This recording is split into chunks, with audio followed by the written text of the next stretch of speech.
All right, it's 10:01. Let's get started. Mr. Castro, we'll get to you in a second. Welcome, everybody. Glad you're all here. And we're going to get started here. We've got a full morning. I want to give you a little market watch, market update. And I tell you, we have more pending deals going on now last week than we have all of 2020. So last week, we had 2,508 contracts, homes go under contract, 2,508. You only had 1,186 listings, 2,500 plus pending, not even 1,200 listings. So we're doubling our pending. We're going through the inventory like crazy. So if you're thinking the market hasn't moved, this has been going on now for weeks and weeks and weeks. Even during the virus, the heat of the market, the shock and awe period, we had more pendings than new listings. Price reductions now this last week a little bit higher, 602. We haven't hit 600 for a while. Sellers are bringing their prices down to get their homes sold, and contingent deals at 113. So basically things are happening, things are moving. And I changed my sign to "Let's do this," not "We got this," because the shock and awe period is over now from the virus. We're all getting the new normals. There's sellers out there, there's buyers out there. There's a lot going on out there. And you got to understand right now, there's business happening. You have to have clear goals for May. What are my sales, my listings sold? What do I want those to be? What are my activities? May and June is blitzed time. Now this June is totally different because there's not going to be any graduations of any kind, no distractions. There's not going to be graduations of nursery schools and preschools and high schools. That's not a good thing for the kids. I got that part, but there's no distractions. So June, those people are all in. Weddings have been canceled. 3 weddings that I was going to this year have been canceled. So there's no distractions, and people are really looking at their houses now and say, hey, where do we want to live in the years to come? They're playing the long game now too and making choices, making sure they're taking advantage of 3% money. So the people that are very secure about their jobs, feel good about their jobs, they're rocking and rolling, they're moving forward. So again, like I said before, we can't choose the game, which is the virus. We can't choose the rules, which is the lockdown we're in. Okay, we can show one house at a time, one person at a time. We can thoroughly choose how we play the game, and if we're getting involved and we're moving forward. And the agents that are going and moving forward, they're taking market share. It's that quick. It's that simple. This is where the have and have-nots are going to keep going like this in our market area. We have solutions and ideas for everybody, but everyone's got to implement. But you have to have clarity on what you want to get accomplished now and in the month of May and the month of June. Whatever the virus does, the virus is going to do, and that's out of our control. I'm focusing on everything that's in my control, which is my daily schedule, my daily plan, and daily activities. So with school out in June, school's pretty much out for the most part. We have more showings, 2,500 plus pending deals in the last week. That's crazy.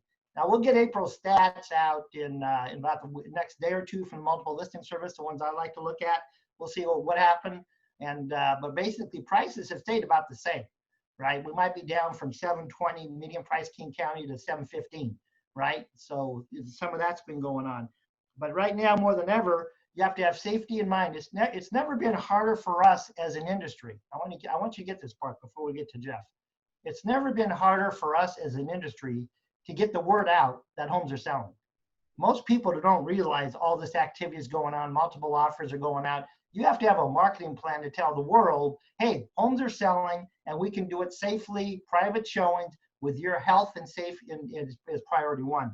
But it's never been more challenging for us as an industry to get the word out because we're fighting the media, we're fighting the virus, all this other stuff. And so you just have to understand, you have to have a clear plan on how you're going to get the word out, whether it's the letter or just sold or whatever like that. We kind of got this letter out, we have a buyer for your home. Well, I would change it and put there are buyers for your home if I don't have a buyer for the house. And I would tweak these letters we put out so they know that we basically can show their homes privately and it's safe and there's plenty of buyers out there and plenty of activity out there. Now I put this, if you remember, we did this in January when Tom was here, double down. Well, basically the ACE is still in play. What's changed is the rules. What's changed is how you play the game. Because now we have to do the buyer seminars like we're going to talk to Jeff about. We have to do more virtual everything. We have to do Zoom everything, more videos than ever before. We have to get the mail out. We have to get blitzing. So the ace is still the ace is still out there for a blackjack market, because some of the top producers I'm talking to, they're either at or are ahead of will be ahead of next year of last year's numbers, and they still feel pretty comfortable that they'll accomplish their goals this year. But they're on it on a daily basis. They're pretty clear what they want. So basically, we're still doubling down. This is double down time. Basically, May and June is double down time, and in that booklet were all the listings. I'd be looking there big time, because you're going to have a shortage of listings for a while. And so I'd definitely be looking at that, realizing right now, May, June, it's go time. So we're going to get to Jeff now. Mr. Castro, welcome. Thank you, Saul. So Jeff, you've been with us since 2003. 2003. Back then, you didn't have any children. You weren't married. Now you got 4 kids. We call the Castro six-pack. You got 4 kids. You just bought the family home of your dreams in this last year. You got a lot going on. Why don't you kind of give us, you've gone through the boom cycle of the last boom, 2004 to 2008, then went through the bust.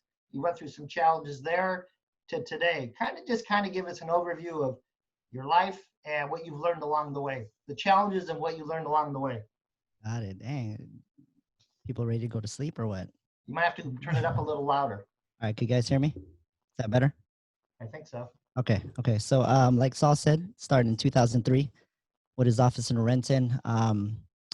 Back then I was 23 years old, thinking, wow, this is tough. I didn't get my first deal until 6 months later. I was stuck in your bullpen for 6 months. Everybody that was in the bullpen with me, they got out of there real quick. And then 2004-05 hit, and it was like hanging fruit. It was just deals were coming, and deals were fairly easy in my opinion, and it was definitely one of those moments in my life where I was like, sheesh, this real estate thing is super easy. And then 2008 hits, and we didn't get hit until about 2009-10, but that's when the bubble bursted and everything went to crap. And what I thought was an easy industry ended up being the hardest thing to work in life, and lost a couple of houses, went through basically worst case scenario for all of that, bankruptcies, foreclosures. What else did I do? I had a tax bill that I didn't pay, and so all of these things kind of piled up. But when I look back on all of that, that's definitely where I have the most growth, is learning to get through those challenges. So if you look at the last 7 weeks, Yes. Okay, through the virus thing, what have you learned, and what did you have to change the most personally and professionally? You know what I've learned is the value of time a lot more. I mean, I know we all value time already, but when we're used to a certain routine where we're jumping in our cars, going to the office, and we're kind of in that flow that happens every single day, and we're used to it, then something stops that from happening. It made me sit back and ask myself, okay, what am I doing with my time? Especially when I'm stuck at the house with the 4 kids and the wife, and I'm trying to make phone calls, or I'm trying to reach out to my clients. That imbalance made me really step back and ask myself, all right, well, it looks like I'm going to have to press the reset button and try to put things in order the way that would keep me as sane as possible during this whole thing. Well, it took you a little bit of time to give yourself permission to change your schedule, realizing, you got 4 kids at home. They're home from school or preschool. So you had to go through that whole alignment. So what have you done to your schedule to still get things done, but it's okay to be home and be with your kids when you are? Well, my wife will tell you at the beginning, she was like, man, I just became just militant about the kids not opening doors when I'm making phone calls or working. I kind of went into fear mode, to be honest with you. I started, jumping into my basement and making calls for 6 hours, and I wouldn't let the kids open the door. And if they would, I'd shout at them and I'd feel super bad. And I had to figure that out real quick, where, one of the solutions was, I'll explain to them I'll work for an hour, and they don't even know what an hour is. They think an hour is like 2 minutes. But I'd tell them I'd, work, and then I'd call it sprints, where I'd work for an hour and I'd go upstairs, play with them for 20 minutes. And then I'd go back downstairs, work for another hour, and kind of keep that whole routine going for a little bit until until I figured out, maybe I should start spending time at the office and getting a little bit of somewhat me time in order for me to be a little bit more effective and efficient. So I'd start coming to the office for 3-4 hours during the week Give it a little to peace of make sure mind. that yeah. So you've gone through a lot of fears and challenges in your life. What are some of the ways you overcome your fears? The biggest thing that I've learned lately to overcome fear is to just get into action. Since we're talking kids a little bit, I'm pretty good at brainwashing my kids. And one of the antidotes I brainwash them with is, hey, how do you get rid of fear? And then after a week or so brainwashing them, they know that the answer to that is action. So whenever I'm in fear mode, I just got to figure out what action steps I need to take to break that fear. So kind of give us an idea of the day of life of Jeff. What time you wake up? What's your morning ritual? What are you doing for prospecting, follow up? Kind of give us a day in the life of Mr. Castro. Day in the life. Wow. Okay. Well, I wake up 4:35ish. Right. It helps that my wife wakes up around that time because she goes and does her run so that she could find her sanity. At that point, when I wake up, I start with my gratitude journal. Writing 3 things that I'm grateful for, writing down 3 things that would make today great, and going over some affirmations. From there, get the kids' breakfast ready, and really just start to flow into the work mode. Meeting with my team right before we start our day, figuring out what we need to prioritize, and then from there, making my phone calls, connecting with people. How many people are you trying to talk to a day? You know what? Lately, it's been, with everything that's going on. I mean, the goal usually is, 13 or more. I know there's times where I boost that and failed miserably, but the conversations have been longer just because there's a lot more people wanting to talk about different things. Obviously, with everything that's happening in the world right now, that's, asking them about how they're handling life with the virus.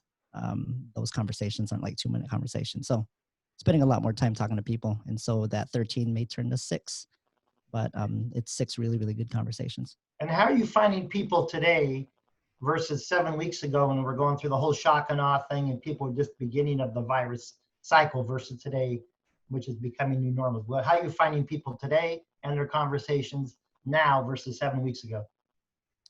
I feel like people see the light at the end of the tunnel, and they're a little bit less in fear mode. And, I think that's the biggest difference. At the beginning, it was a lot of uncertainty, a lot of, what's going to happen, when it comes to real estate, all those questions, what's going to happen with the market, that happened a lot more at the beginning, but now it's more so, okay, well, could you help us find a house, or could you help us sell our house? So it's a lot of the fear starting to subside a little bit. Now, how many appointments do you try to have a week? Physically, do you have, and then Zoom meetings? I try to do at least 6+ appointments a week. That Zoom or physical? Both. Well, mostly Zoom. I mean, the physical, well, I call like showing appointments, appointments as well. So, I mean, if I'm showing people, I count that as an appointment. Yeah. Another thing I want to ask you about last year also, I think it happened, is that there was a Seattle celebrity, a Washington State celebrity that we won't talk about. And basically pretty much everyone knows this guy, and I'll say guy. And he had worked with other agents and he bought over a $5 million house that you sold him. Yeah. So first of all, why don't you I don't know what your price was before that. What do you think your highest price was before you put that deal together at 5 million plus? What would be your guesstimate on either a sell or a buy? What would have been the highest price before that $5 million deal? The highest priced one was at 1.6 in Newcastle. Okay, so here we jumped to about $4 million more, a little over $5 million. Yeah. High celebrity, worked with other agents, very skeptical. Why don't you tell us a bit about what that was all about and what you learned from the whole process about yourself and working with somebody who's high celebrity, high income, to buy a gazillion-dollar house? What did you learn through the process? Well, I take it back. My highest price prior to that was 4. The guy that sold at 1.6 bought a $4 million house. And so that gave me some confidence going into this one for sure. Because what I've learned from both experiences is that everybody wants the same thing. Everybody wants somebody to bring them value. I would say that if I got this deal 10 years ago, I would probably get super mental about it, figuring out whether or not I deserve it, or if I'm smart enough, or if I know what the hell I'm doing. I mean, it gets scary when you see earnest monies that are 6 digits, you know. If I messed up on somebody's deal and I could cover it, I'd cover it, but I can't cover no. Yeah, so Those- people are pretty much people, right? They want to deal with yeah, people they can trust, knows their stuff, and move it forward. But people are people. They people want are someone they can trust and get the job done, right? Yeah. And I mean, that's the biggest thing I think with the Seattle celebrity is, you want to treat them like they're regular people. Like you said, them going through other agents. The biggest piece of information I got from them was, man, these guys were treating me like they were fans. I mean, as much as I'm a fan myself, I mean, it's, people are people. Yeah. So what do you think? So what do you think your job is? What is our job as a real estate specialist or as a real estate consultant? What is our job? What do you feel your job is? Um, I feel like our clients are trusting us with the most important assets in their life. And that most important asset is time. They're trusting us with their time. They're hoping that we have a solution to help them figure out how they get from point A to point B, and that solution has everything connected to time. Even for ourselves, when we think about the solutions in our business, what we're looking for is the most motivated buyers and sellers that could do something in the next 30 or 60 days. And so I think everything is connected to time, and I feel like if we respect people's time and give them a solution that's based off of that, then yeah, that's where we gain their trust. So we have a lot of newer agents on this call, right? Okay. And some of them might have you did a lot of open houses and a lot of door knocking. So now I'm a newer agent. I can't do any of that stuff. What advice would you give a newer agent today or an agent today who used to get a lot of business from open houses, door knocking? What kind of advice would you give them today? We just have to pivot. We have to be able to figure out other ways to attract people and connect with people if we can't do certain things. One of them being open houses. I mean, that's where this whole virtual homebuyer class came into play. Was, all right, what are we going to do to replace open houses? How could we connect with more people? And since going virtual was the thing to do, I mean, this is this is what we thought about doing. So we're talking about buyer classes right now, so virtual classes. So basically, Jeff has given about 2 classes now. Over 50 people have attended approximately. He's picked up 7 people to work with either through the process, qualifying, and he's put 1 on paper. And so that's happened with 2 sessions. So Jeff, let's talk about old school. A whole 7 or 8 weeks ago, how did you used to do your buyer seminars and what were your turnouts and results? I feel like the marketing was the same. We still, put it out on social media. We reached out to our database. We did all the normal stuff that I could go into here in a little bit. But, then we had to find a space. We had to find, I mean, we like to fan up our people. So we, provide breakfast. And so we had to order some food. We had to find a lender. And then, just making sure that people arrive, like get there and show up was the other thing too. Was, okay, well, now we got to give people directions. How are they going to get into the Kent North office? Is there somebody going to be manning the door downstairs so they could open that door, jump into the elevator and go into I mean, it was a whole bunch of stuff, but we made it happen. I think this year we had a couple buyer seminars, face-to-face buyer seminars. And how many people would come to the Kent North office? The last buyer seminar that we had at the Kent North office, we had 10 people show up. Okay. And so so at the Kent, because you've done these a while, Yeah. what was your range from 6 to 10 or what was your range of people showing up physically at the Kent office? I giggle just because, I mean, we had a buyer's class one time where I swear we had 2 people. 2. Okay. So now we're getting the first one. I know you had over 50 sign up, 30 plus got in because of the whole Zoom thing, didn't know how to use it or whatever. Yeah. This time you had about 20, and that was 2 weeks apart. So why don't you kind of take us through from A to Z, the virtual buyer class, why you're doing them this way, and just A to Z, what's happening here, how you're doing your format, your platforms, your marketing, all that good stuff. It's a lot of stuff. So Well, Start at the beginning. well, let's.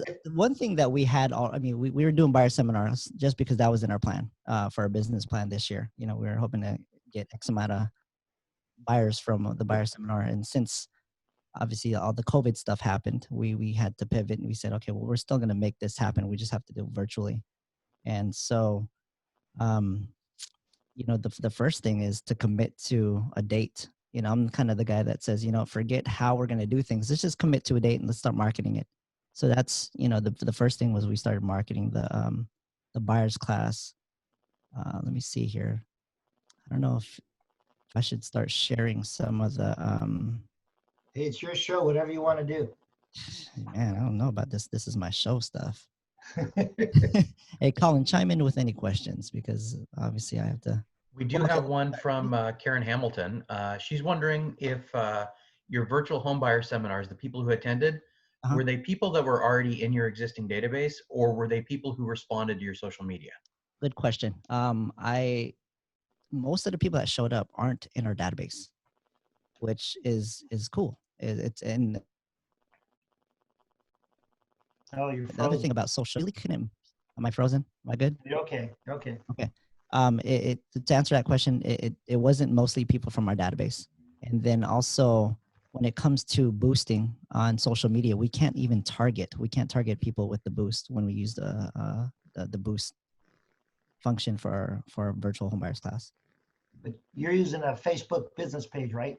I am. So one thing, I'll start from super duper like scratch, is you got to have a business page in order to boost your social media post. So obviously our main way of getting it out there and marketing everything is to go through social media. We did have a plan. Angeline's a whiz at making sure that we post as many things as possible before the class happened. So we started 2 weeks. We started marketing this 2 weeks prior to the class. And 2 weeks prior to the class, we would do a video and we would send it to our database. We'd put it on our Instagram and Facebook page as well. Within that 2 week period, Angeline, can I share my screen, Colin? So I could just show. Yeah. Your connection is lagging a little bit, so when you share your screen, you might mute your video, just so you don't get stuck. Okay, let me know if I do, okay? Okay. Could you guys see it? Yes, sir. Right. Did you guys hear me? Yes, we can. Okay, cool. So this is our Instagram page. And I'm going to go through what we do to market our stuff. So the first thing, let me see here. So here's the first post for our last class. It was on May 2nd. Okay. We'd post something like this. Become a homeowner in 2020, free virtual class. And every time we post something like this, we'd let people know that the RSVP link is inside our bio. You guys, as far as the way that we had it set up for our RSVPs. And you always have them on Saturday, right, Jeff? I'm sorry? You always have them on Saturday. Yeah, we always have them on Saturday. We figure people are still working during the week. Okay. But we use Google Forms for our RSVPs just because we could actually capture name, email, and phone number. And so that's something that's super duper key for us to be able to follow up with them. And so again, write that down. Google Forms is a good way to make sure you capture all three pieces of information. If you use Zoom, because I know Zoom has a function too, it looks like the only thing you guys could capture is name and email. So since we wanted a phone number, Google Forms is the way that we did it. So we'd go ahead and put that out there. And then from there, once we start putting this flyer out, there's things that Angeline posts that have something to do with obviously buying a house. And every time she would post something, she'd always put homebuyers class on Saturday, May 2nd, RSVP in bio. And the count that she has within the 2 week period is there's 11 posts on our social media that have to do with the buyers class. And that's aside from if you guys use Instagram or Facebook, but there's something called stories. And we repeat some of the marketing on there too, so that more people see that. Hey, Jeff, I Yes. think we're getting some confusion. We've got some questions from people who don't know what you mean by link in bio. Oh, I'm sorry. So link in bio. If you go to your bio, and this is the first time I'm going to my bio on the desktop, but right here. So if you have Instagram, this link right here is inside our bio. So whenever you have a social media Instagram page, if you go into somebody's bio, then within that you can put information and we have the link inside of our bio. Did I answer that question? Yes, you did. That's perfect. Okay, perfect. So again, we'd have 11 posts for the class within our Instagram and social and Facebook social media stuff. And what Angeline also does, again, going back to the RCP, Google Forms is what we use right before we have the class. I mean, I do a video, obviously, and I'm going to show it. It's not even a minute long, so hopefully you guys are down to watch a video. Let me know if you guys could hear it. Okay, Colin? Look at the quarantine haircut. That's cool, right? Hey everybody, Jeff Castro, Castro Team. Hopefully everybody's doing well. In light of everything that's going on in the world right now, many of you guys are still thinking about purchasing your first home. Our job is to bring you guys as much value as possible. So on May 2nd at 11 a.m., we are hosting another free virtual homebuyers class so that we can illuminate the path for you guys and show you guys what it looks like from beginning to end.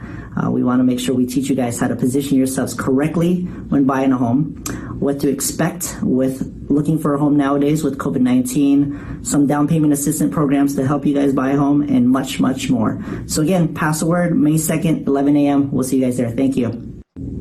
So I do that video on my social media, but we also bomb that to our database.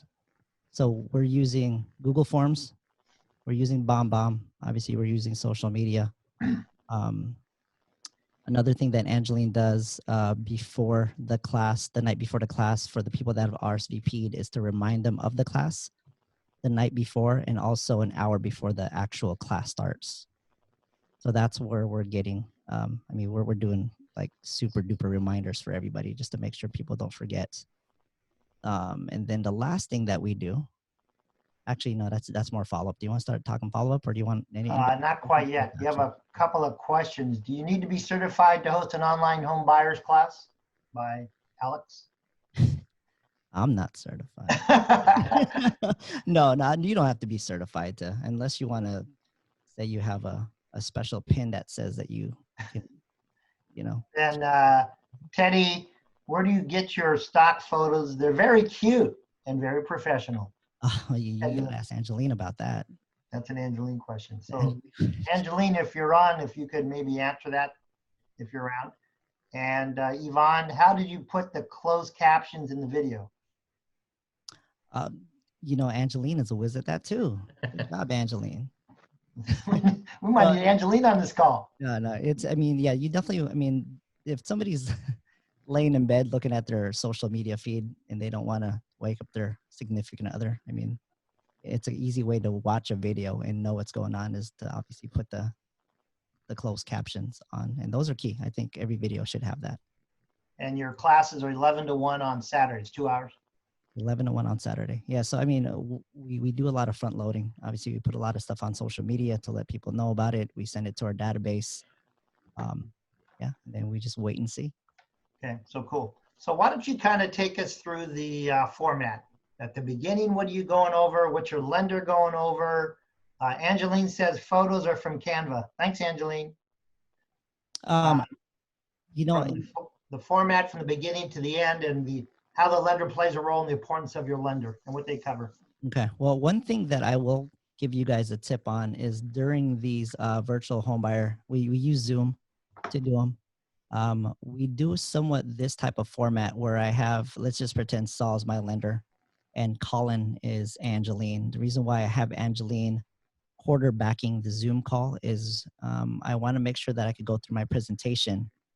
And if there are any questions in the chat boxes, then Angeline chimes in and says, hey, by the way, looks like we have a question from Joe. And we're able to make it as interactive as possible. That's the biggest difference, obviously, with having a face-to-face buyer's class versus a virtual home buyer's class is the ability not to be able to work the room. I mean, I'm that guy that's like that likes to give people high fives during a home buyers class, and doing this on Zoom.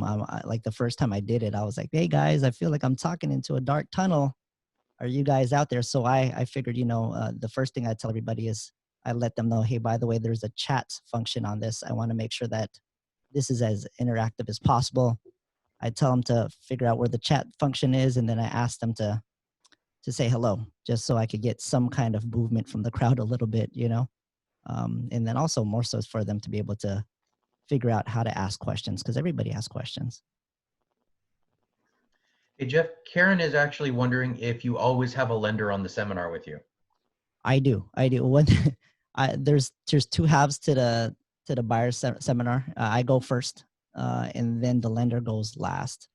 And I will tell you, most of the questions are going to be directed towards the money talk. What can I do to get myself in position to buy a house? How much does it cost? Yada, yada, yada. So I always have my lender go last. But again, go ahead. So your format at the beginning, you're kind of you're introducing who everybody is or something.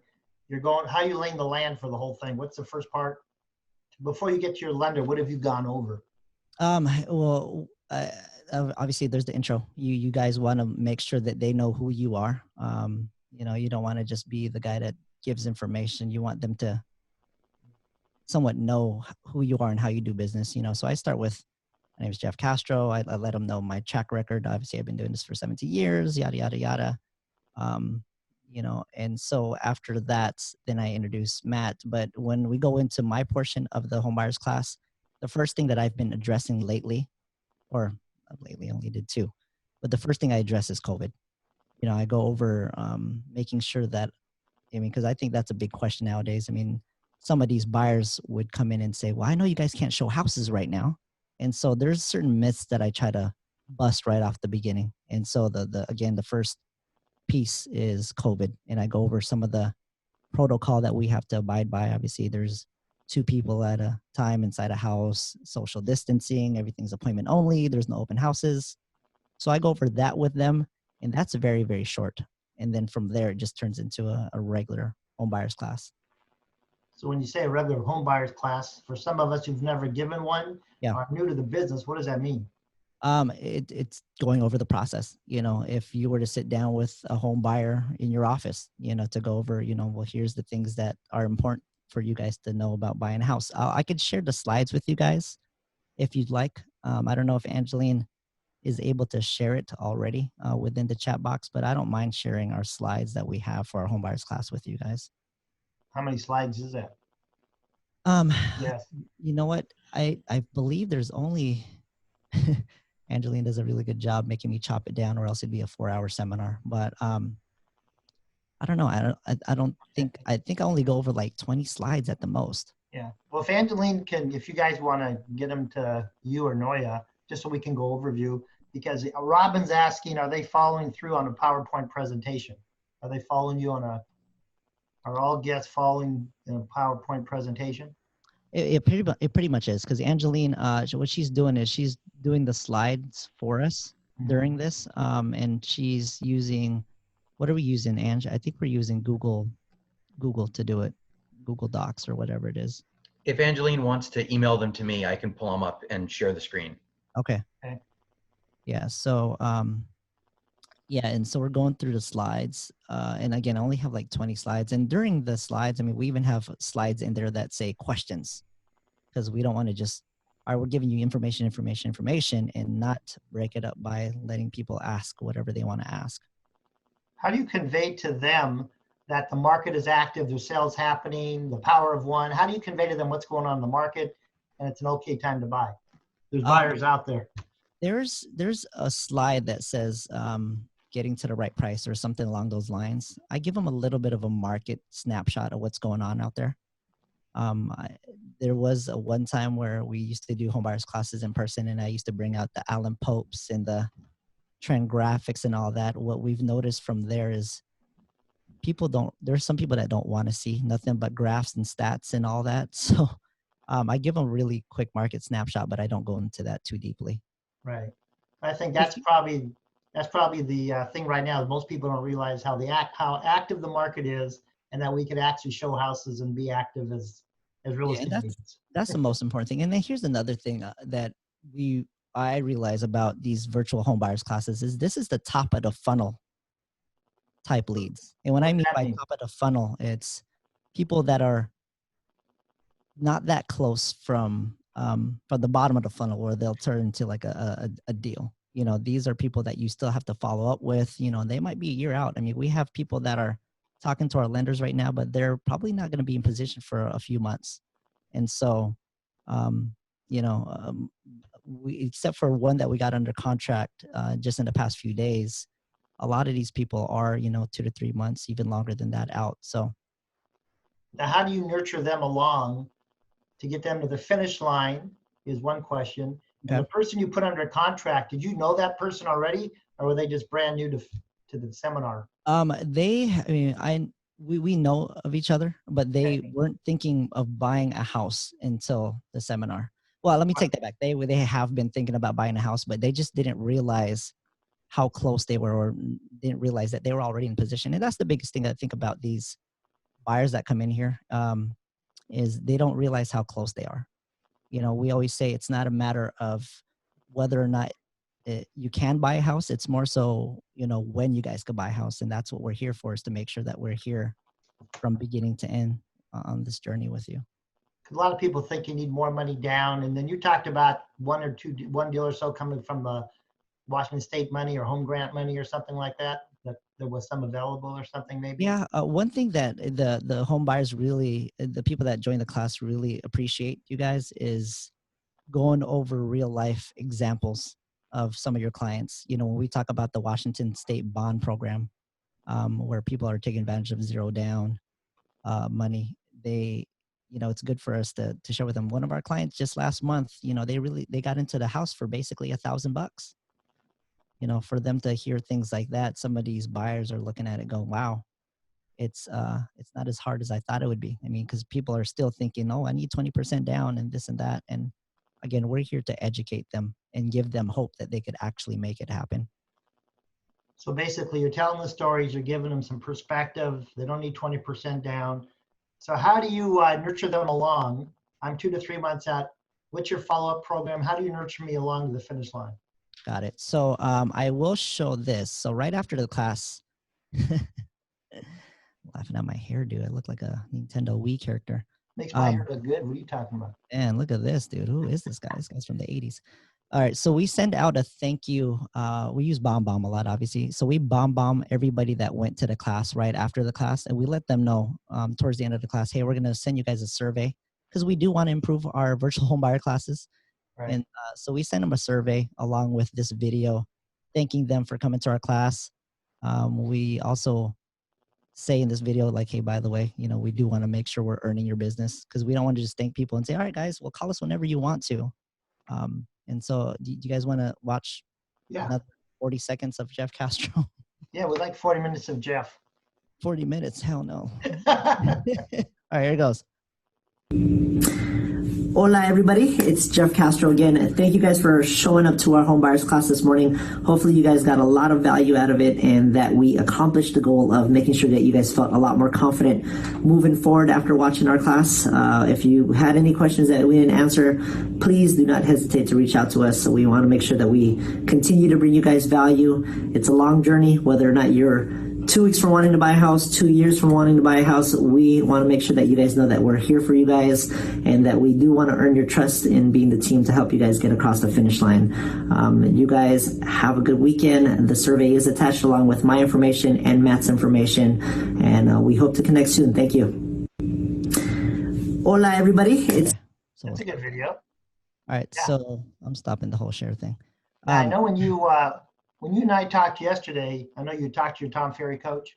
Yeah. He gave you some ideas about say something about if you want to have a 15-minute something. Yeah. Just kind of over what you're going to add to your equation.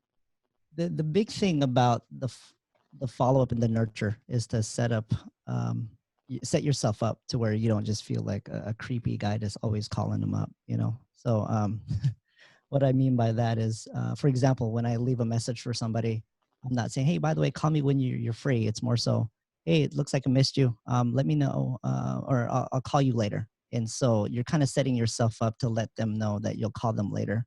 And so this whole 15-minute conversation piece during, my follow-up conversations now are going to be more so me saying, hey, reaching out to these people, and I haven't really come up with the script yet, but just basically telling them, hey, when's the best time for us to have a 15-minute conversation to answer any questions that we may have not answered, or also to make sure that we could talk about what your plans are and see if there's any way that we could tailor a plan to get you across the finish line. Is that a Zoom thing, or is it that's just a voicemail you leave, or what? It could be, when I leave voicemails, I also leave the text. So that's part of the follow-up is all the people that I'm calling to follow up on. I'll leave them a message, and then I'll leave them a text. The same thing almost, just because people are, you don't know who you're communicating with, whether it's somebody that likes to listen to voicemails, which most of us aren't doing nowadays, or it's somebody that would rather read a text. And so I'm doing both to try to set myself up for a conversation. That conversation hopefully would be nowadays via Zoom, so that we could get eye to eye with each other. So when you're doing a Zoom consultation or conversation, is it really any different than them being in the office? How is it different, if anything? It's except for the fact that I can't high five them. Which they don't want you to do anyway. Yeah, Today's world. Yeah, everything is still the same. Nothing really changes, honestly, except for the fact that we can't see each other in person. So yeah. Karen has a question. Do you feel as there is one social media outlet that is more beneficial than others? I feel like there's two different audiences. The Facebook audience, I'd say a little bit more conservative than the Instagram audience. That's where I see Saul. That's where I see my mom. My grandma's on. but at the same time, we're doing the same thing on both. And it's we have an Instagram business page. I have an Instagram personal page. I have a Facebook business page and a Facebook personal page. We're putting it in as many people's faces as we can, as tastefully as we can. Honestly. Yeah. There's a lot going on out there, everybody. You got to realize, no matter, sometimes I'll talk to whether it's millennials, my age group, whatever, about the whole virus thing. When do you feel comfortable going to a restaurant? When do you feel comfortable going on an airplane? And no matter what the age is, the answers are all over the board. Some will say, I'm ready to go tomorrow. Others will say, you know what, I'm going to wait a while. So you really have to come from a place that everyone's a little bit more cautious, and they want to make sure you have their safety in mind and their well-being in mind, whether I'm a buyer, seller, or anything like that. Now I know that, so the buyer classes you plan on doing them every 2 weeks. Is that it? Or every 3 weeks type thing? Every 2 weeks. We've got pretty good response from, I feel like the average amount of leads or people that want to talk to the lender to get pre-approved, about 4 every time we do these. Right. And again, a couple of people in the car from these buyer seminars. So Preeti asked, you promote an Instagram separately after Facebook boost? The way that it works is once you, and Angeline, you can chime in if you want. Once you promote it on Facebook, it actually connects to your Instagram. Wow. If we're boosting, we're only boosting on Facebook, really, I think. Ange, if you want to chime in on that too.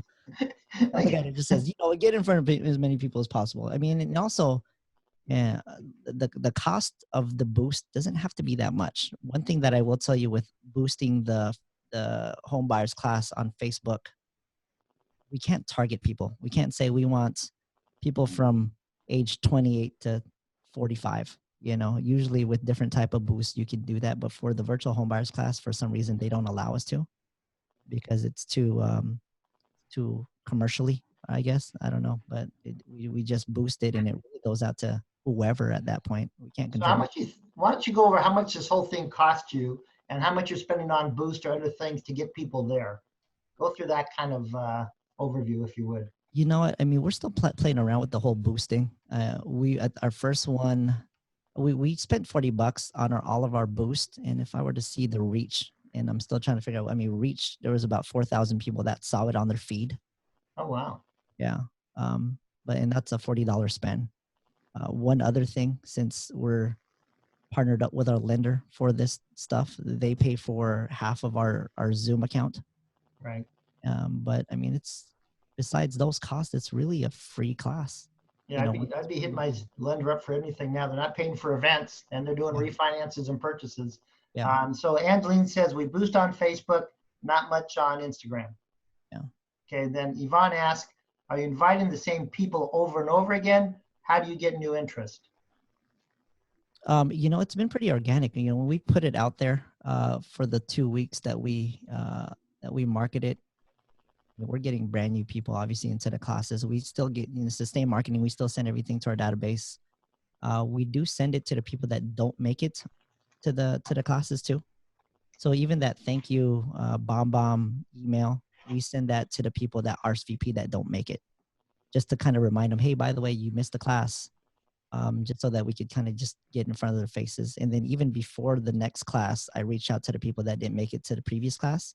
Right. And I let them know, hey, by the way, I know you signed up for the class last time, but we noticed that you weren't able to make it.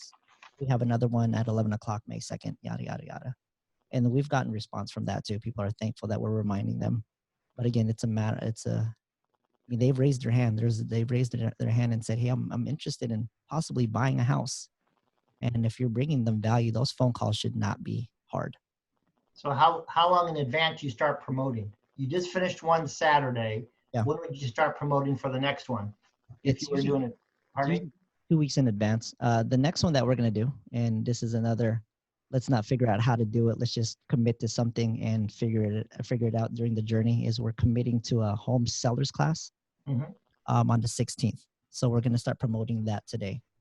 Okay. As far as what we're going to put in that class. Well, I don't have that figured out yet, but I mean, that's how I function. I've learned that if I don't, you know, break the whole fear thing with action, you know, then I'm just going to be stuck trying to figure things out. So, you know, we're committed to the 16th, and then we got to show up. yeah, I think for a lot of sellers or people I know I talk to, they're just blown away that there's activity. Yeah. You know, And like you I said, said, there's it's a over matter of just 25. Last week there was only 2,500 homes under contract and only 1,186 listings and multiple offers. I think people are blown away that people are buying. Some of the people on TV do way too much. Yeah. You know.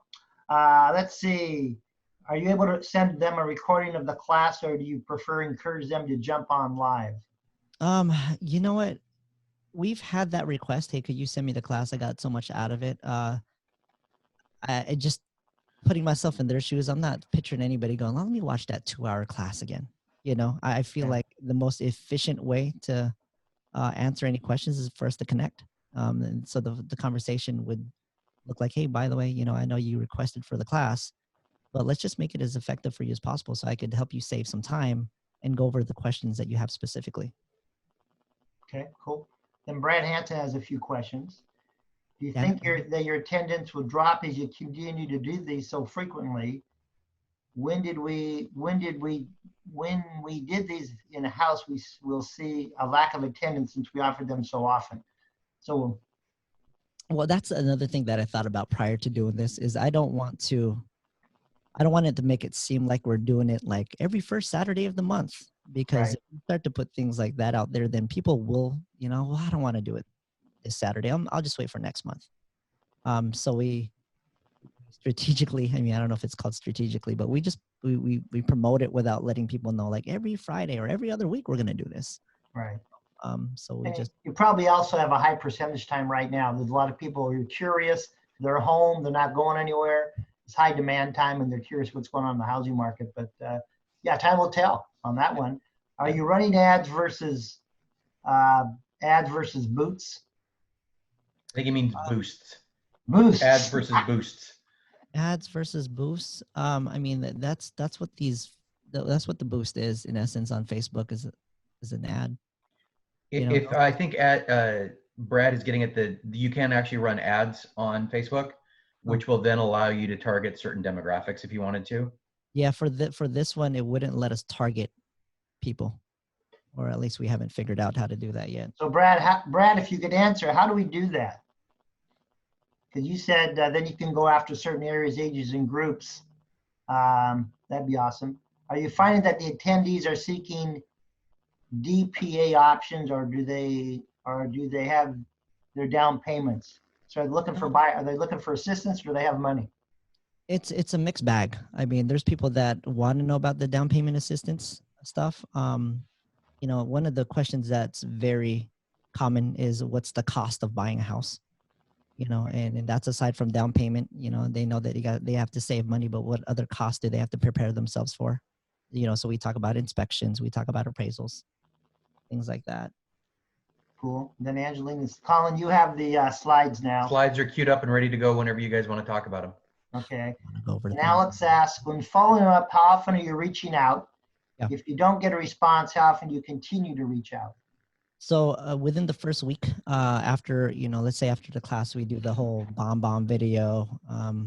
You know, I make a phone call that following week to let them know, hey, by the way, I'm here for you. If you have any questions, when's the next time we could connect? Maybe for 15 minutes, yada, yada, yada.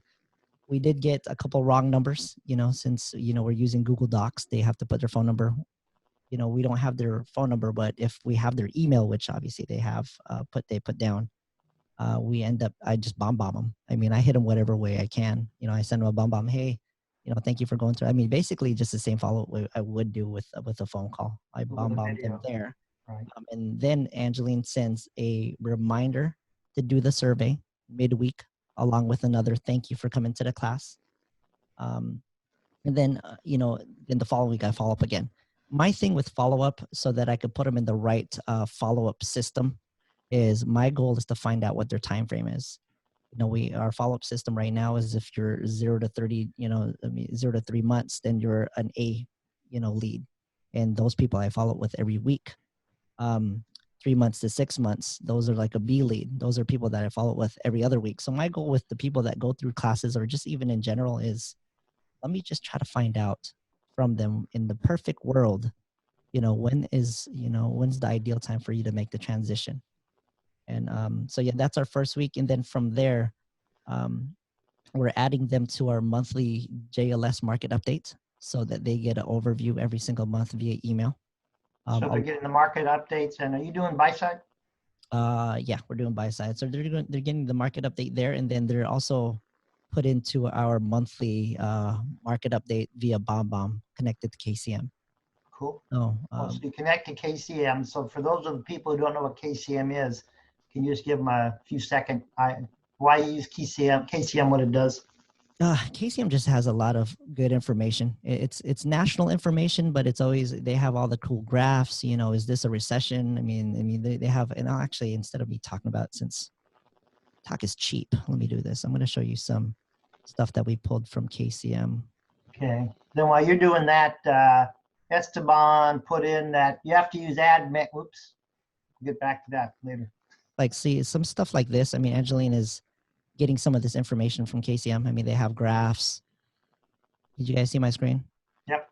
Okay. So we send a monthly newsletter that is connected to KCM that has our ability to do a bomb video with it. So that's where I could bring some of these stats nationally down to more of a local, more locally. Let me stop sharing. Yeah, and so they're getting 2 emails from us, and I'm hitting them up every week. If I go through 4 weeks of them not hitting me back, then, you know, that I might shift them to like maybe every other week. But again, my goal with the follow-up is to just make sure that they know that I'm here to answer any questions, but mainly to find out what their timing goal is. Okay. Then we have a couple of, Esteban was saying you have to use Ad Manager. And then Kristen from Josh Hall's team, using the Facebook Ad Manager lets you use custom audiences. So that's kind of what the Josh Hall team's doing. Kristen drives that bus. Thanks. And Brad, super simple Ad Manager is correct. So everyone likes this Ad Manager thing. Perfect. Thank you. And then how do you spell this? KCM. K is the letter K, C is in cat, M is in mother. Right? So yeah, it stands for Keeping Current Matters. Keeping Current Matters. That Tom uses them every week. And then Robin, 11 to 1 every Saturday is when he does them. Then Brad, or you send them a follow-up questionnaire to get more info on them, as well as a survey. Yeah, and it's kind of, and we could share that as well, right, Angie? We're sharers. Sharing is caring. We could share a survey with you. I mean, there's questions. I mean, one of the questions is, when's the best time to talk, to go over your plan? Do you know anybody else that, could use our services? I mean, I think there's about 8 questions on there that we ask, and we get some people that fill them out and some people that don't, which is fine. Okay. So we got Facebook answers, ad managers, all that kind of good stuff. Is that through SurveyMonkey, Brad Hansen? No, I think we're using Google Docs on that, right, Ange? Everything is done. I mean, we're Google based. I mean, our email, everything is based through Google. So yeah. Google Docs, Ange? And we'll figure that out. Yeah. Did you want to show a few slides? No. Angeline. Google Forms for survey. Got you. You're going to show a few slides or? Oh, Colin, do you have the slides? Yep, I'm pulling them up right now. Okay, cool. We'll just show a few to kind of give them a flavor Okay. of what it is, and then we can send them out if you want. Kind of get that going. So I got it over in a PDF file, so just let me know where you want me to go. Okay. I mean, that's the first slide that comes up. I mean, everything is in order. Obviously, we thank them for coming. That's where we do our intro. That's where I intro Matt's. You go ahead and scroll down, Colin. Yep. Go up a little bit. You went a little bit too fast. So again, the first thing that we go over is, COVID-19. We address the elephant in the room, and we go over that. I mean, all of these slides, I mean, I want to keep it as interactive as possible. So if somebody has a question, I mean, Angeline's there to ensure that she chimes in and says, oh, by the way, somebody has a question about this. Can you show that during COVID? I mean, there's things that create some kind of, interaction. And so there's that. What's important to you about owning a home? When I get to that slide, that's where I'm asking people to interact with me. That's where I ask people, hey, by the way, people chime in. What is important to you guys about buying a house? Again, my goal is not just to have people listening to me talk. I do want them to be as interactive as possible. We go over benefits of owning a home. I touch on that real quick, and then it goes a little bit deeper. 3 important factors to consider when buying: location, condition, price. If you go to the next slides, Colin, it goes into location. We talk about that. Again, it's like a home buyer's. That's good though. A home buyer's consultation when you meet somebody at the office. Yeah. Something that I am going to add to this when I talk about consider the condition is to brush on like the type of homes that are out there. Obviously, what kind of condition do you want? Do you want new construction? Do you want a fixer-upper? And we can talk about HOA and things like that. So there's a couple of slides from the couple of classes that we've taken that we're going to add to this just to go a little bit deeper into things that they should know as a first-time home buyer. And this is all general stuff, you guys. It's not, since it's such a mixed bag of people, I can't make everybody happy, but I do want to touch on as much stuff as possible without going too long. Go down, Colin. Getting to the right price. That slide, we always say, the right price is where you guys are the most comfortable paying every single month. Backlog of buyers we talk about, that's where we start to talk about the market a little bit.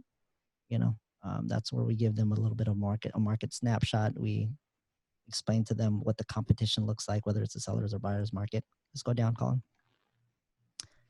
Making sure they know how to get buyer ready day one. We'll tell them that obviously you'll talk to the lender here in a little bit to make sure that you guys get pre-approved. We're talking about stats there as well. And then we go into questions. Again, we like to kind of break up all the slides with question slides so that people could feel like, okay, well, here's a good time for me to ask a question.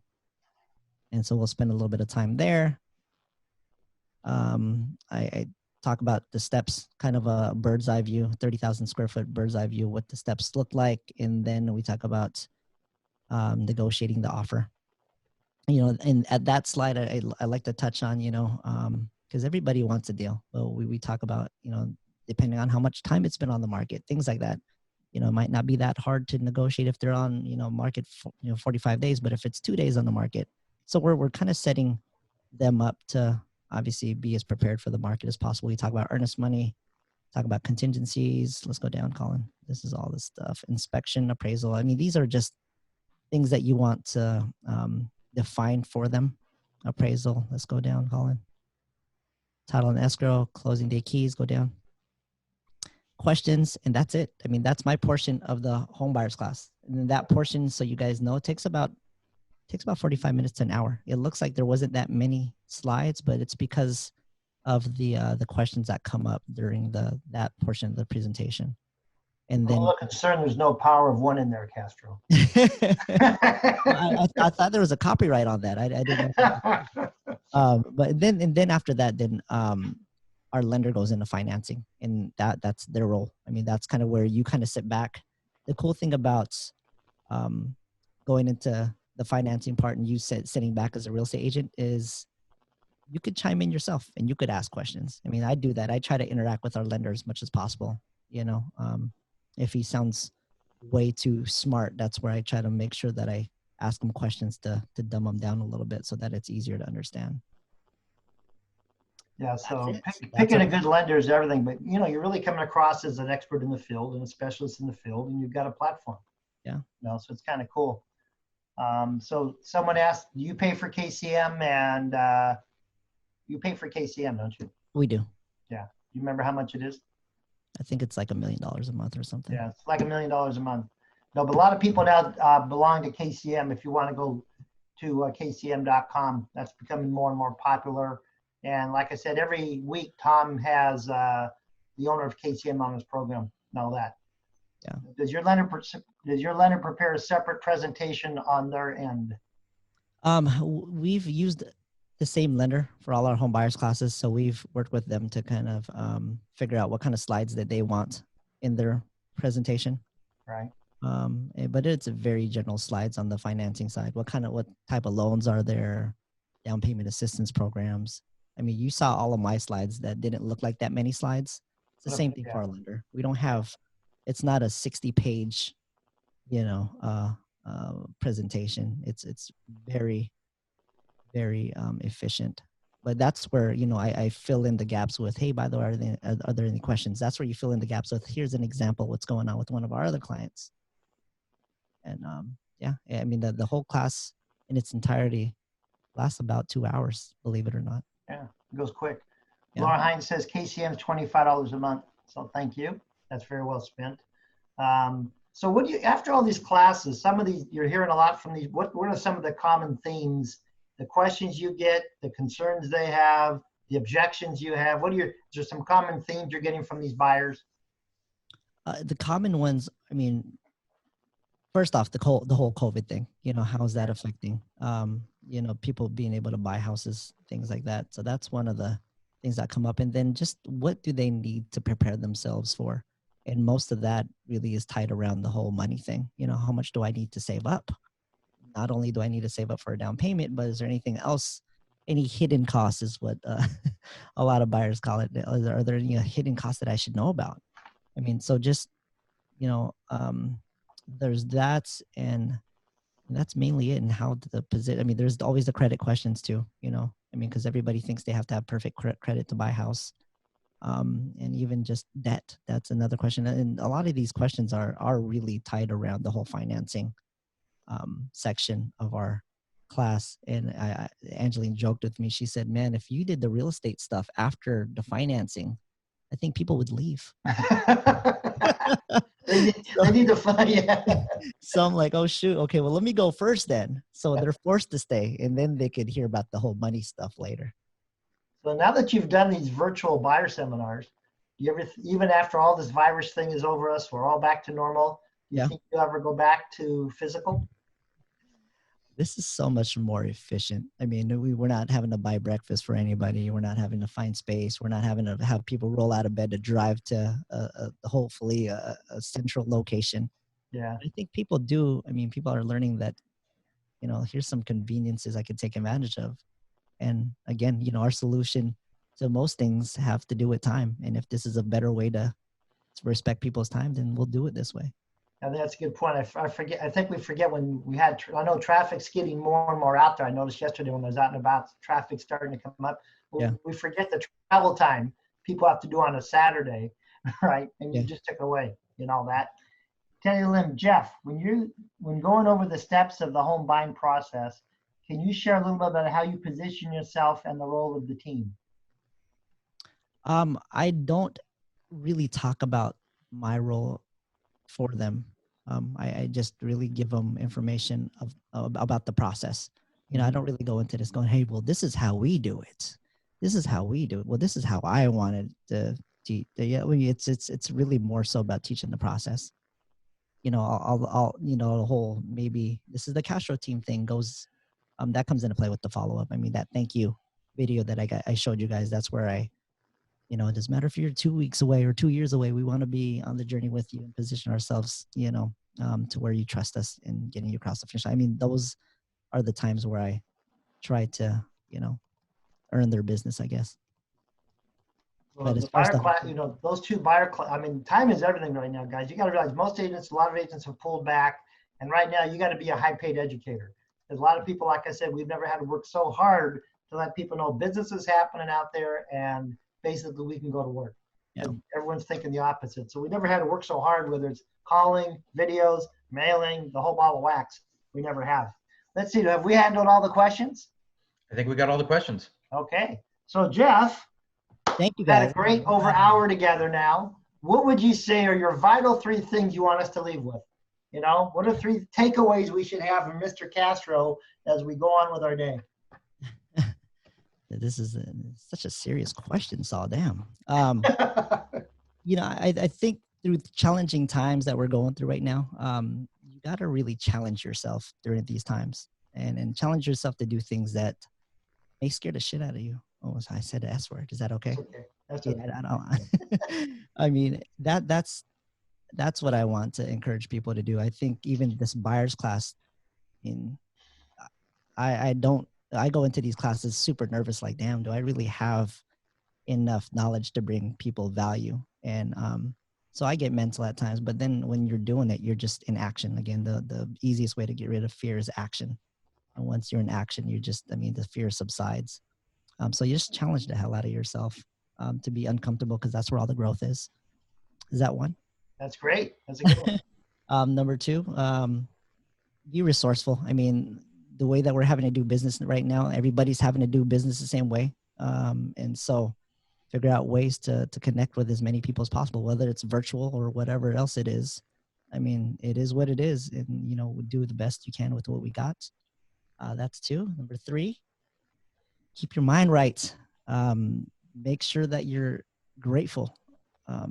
You know, going through the last downfall of the economy that had to do with nothing but real estate. You know, I thank God that I'm still in the industry, because I look back on that and I'm asking myself every now and then, I'm going, the hell would I be doing right now if I wasn't doing real estate? You know, and so just, you know, we're in a great office environment. We have a great leader in Saul, Jim, Albie, Shai. And, you know, we just got to take advantage of that and be grateful. I think when I'm brainstorming with all you guys that I work with, you know, everyone's reinventing themselves like you're talking about now. There's a common denominator, because, you know, the first one we did about 7 weeks ago or 6 weeks ago was Robin, then Rosie, then Brad, then John Bai, and now you. All of you guys are all hungry for growth, reinventing yourselves, getting stronger and better for the other side. And it's all starting to show and follow up because your numbers are going up, right? And many of you figure you're going to, you know, that April either was the same or pretty close to the same as last year, maybe will be better than last year. So everyone's kind of just going, right? But like I said, we're doubling down. This is the time to double down. Like I said, May, June, I'm doubling down. People are coming out, transactions are there, the numbers are showing it. I better have a clear path of what I'm doing, because May, June might be your strongest months you're going to see in a long time. So I'd be all in right now, and I'd be doubling down and realize you got a lot of buyers out there. We're going to need listings. So what am I going to do? Bring more listings in the door and get the word out. Things are moving, and we can do it safely and very safe for everybody out there. Jeff, thank you so much for a great morning.